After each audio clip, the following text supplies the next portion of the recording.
दोस्तों, हम में से हर व्यक्ति के जीवन में कोई ना कोई लक्ष्य अवश्य होता है। यह लक्ष्य है जो हमें जीवन जीने की प्रेरणा देते हैं।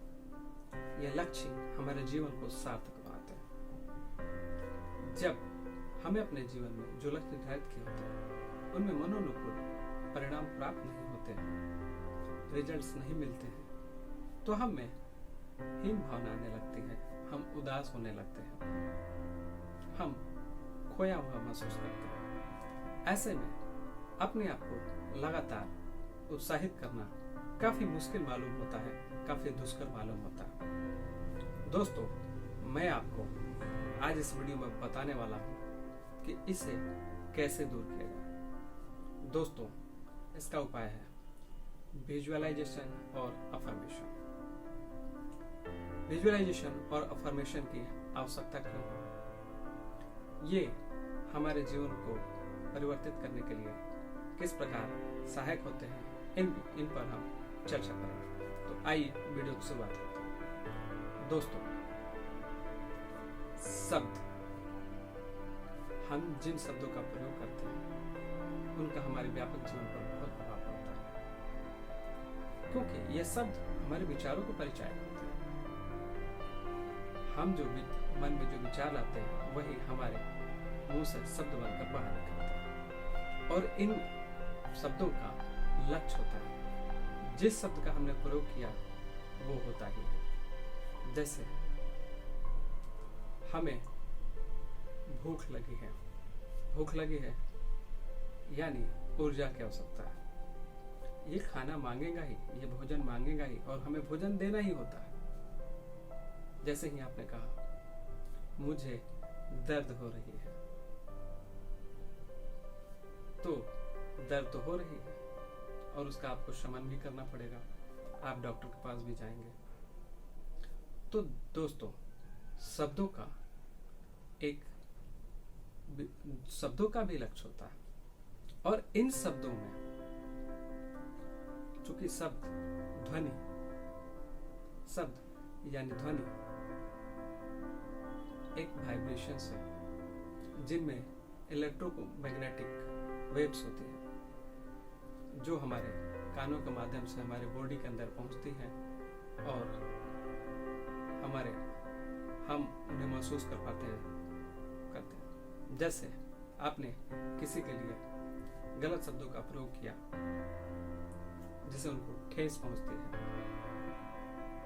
तो वो क्रोधित हो जाते हैं। यानी प्रत्यक्ष या अप्रत्यक्ष रूप से आपके शब्दों का प्रभाव आपके जीवन पर पड़ता है, हमारे जीवन पर पड़ता है।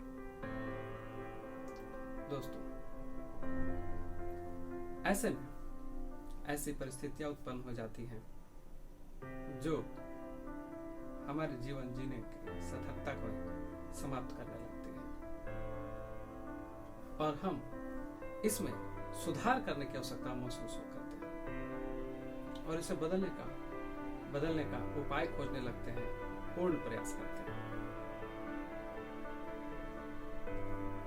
इसलिए इन अवस्थाओं को बदलने के लिए हमें अफर्मेशन और विजुअलाइजेशन की आवश्यकता होती है। अफर्मेशन शब्दों का एक ऐसा समूह है जिसके द्वारा हम जिस चीज की कमी होती है उस चीज को पाने के लिए उन शब्दों का निर्धारण करते हैं, उन वाक्यों का निर्धारण करते हैं, ताकि हम उन परिस्थितियों में बदलाव ला सकते हैं, अपने अंदर बदलाव ला सकते हैं, खुद को बदल सकते हैं, खुद के परिस्थितियों को अपने अनुकूल कर सकते हैं। फिर जब हम इन शब्दों का चुनाव कर लेते हैं, वाक्य बना लेते हैं अपने लिए शब्द, तो अब ये मूर्त रूप में कैसे आएंगे? जब तक आप इसमें इंटेंशन नहीं डालेंगे तो ये मूर्त रूप में नहीं लगेंगे। शब्द को सिर्फ बोल देने से काम नहीं बनता है, उन्हें मूर्त रूप देना होता है। और मूर्त रूप किस प्रकार से देंगे?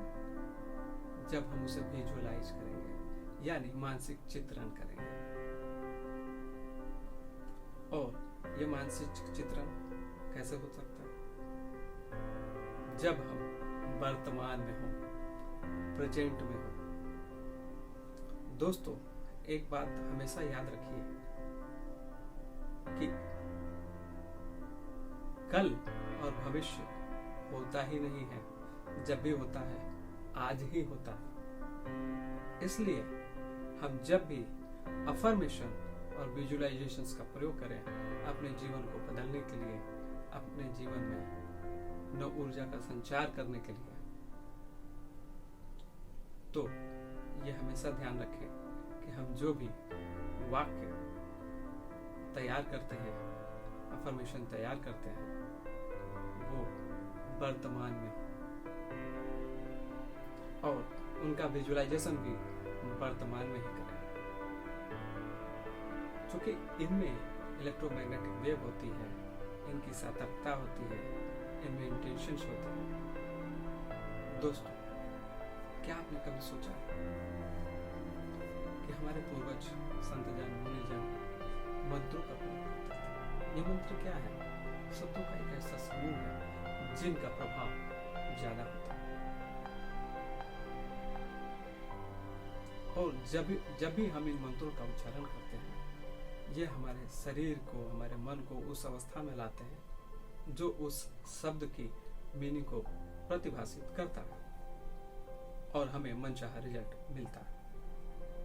इसलिए अगर आपको भी अपने जीवन में परिवर्तन लाना हो, बदलाव लाना हो, अपने परिस्थितियों को बदलना हो, तो आपको अपने लिए स्टेप लेने होंगे और वो स्टेप है अफर्मेशन और विजुअलाइजेशंस का अपने जीवन में प्रयोग करना। तो दोस्तों, मैं आपसे विनती करता हूँ कि आप मुझे सुझाव दें, आप अपनी राय दें कि आप अपने जीवन को बदलने के लिए किस किस अफर्मेशंस का प्रयोग कर रहे हैं, कब कर रहे हैं, कैसे कर रहे हैं। इन्हीं शब्दों के साथ मैं अपनी चर्चा को समाप्त करता हूँ।